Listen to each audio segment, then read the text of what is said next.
পূর্বের কথা মোতাবেক এখন থেকে পুরো দেশ আমন্ত্রণ জানাচ্ছি পল্লী টিভির প্রতিদিনকার আয়োজন মিডিয়া গসিপে।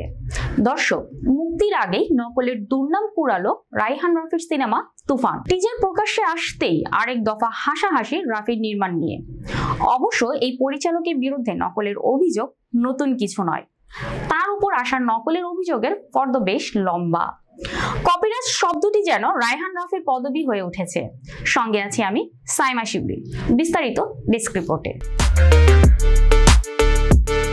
মঙ্গলবার ছবির অফিসিয়াল টিজার ছবির নায়ক শাকিব খানের ফেসবুক পেজে প্রকাশ করা হয়। এর মেকিং এ ভারতীয় সিনেমা কেজিএফ ও এনিমেলের মিশ্রণ খুঁজে পেয়েছেন নেটিজেনরা। এরপরই রাফিকে এক হাত নিচ্ছেন সিনেমা প্রেমীরা। রাহাত নামে একজন তো তুফানকে সরাসরি কেজিএফ ও এনিমেলের কপি বলে ফেলেছেন। রাশেদ নামে একজন টিজার দেখে বলেছেন, মনে হচ্ছে সাউথ ইন্ডিয়ান মুভির টিজার দেখলাম। তুফানের নায়কের পোশাক ও অভিব্যক্তিকে কেজিএফ স্টার যশ ও এনিমেলের স্টার রণবীরের লুকের খিচুড়ি পাকিয়েছেন নির্মাতা Raafi. Look, get up, set ও মেকআপ সবকিছুতেই কেজিএফ সিনেমার কপির আলামত রেখেছেন এই পরিচালক।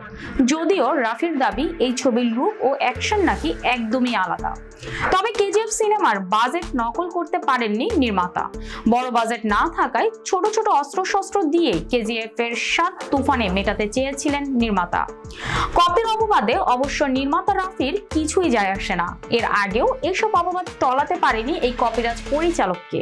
টিজার মুক্তির পর রাফি জানান, তুফান তার লাইফের একটা ড্রিম প্রজেক্ট। দেশের একজন নির্মাতা স্বপ্ন ভারতীয় ফিল্ম ইন্ডাস্ট্রি থেকে আমদানি হতে দেখে হেসেছেন নেটিজেনদের অনেকে। এর আগে ওয়েব ফিল্ম নিঃশ্বাস এর টাইটেল ট্র্যাকের মিউজিক চুরির অভিযোগে উঠেছিল রাফির বিরুদ্ধে।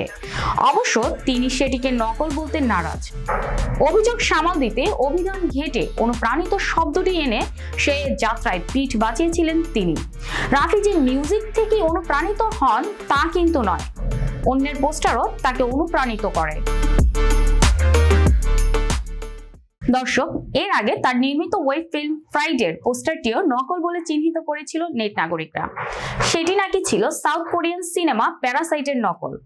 তবে সাকিবিয়ানরা তাদের পছন্দের নায়ককে এমন লুকে দেখে বেজায় আনন্দিত। ফলে সোশ্যাল মাধ্যমে দুর্নামের ঝড়টা বয়ে যাচ্ছে কেবল রাফির উপর দিয়েই। আসছে ঈদুল আজহায় মুক্তি পাবে তুফান। আজ এই পর্যন্তই। পরবর্তী পর্বে হাজির হওয়ার প্রত্যাশা নিয়ে আজকের মতো বিদায় নিচ্ছি। আল্লাহ হাফেজ।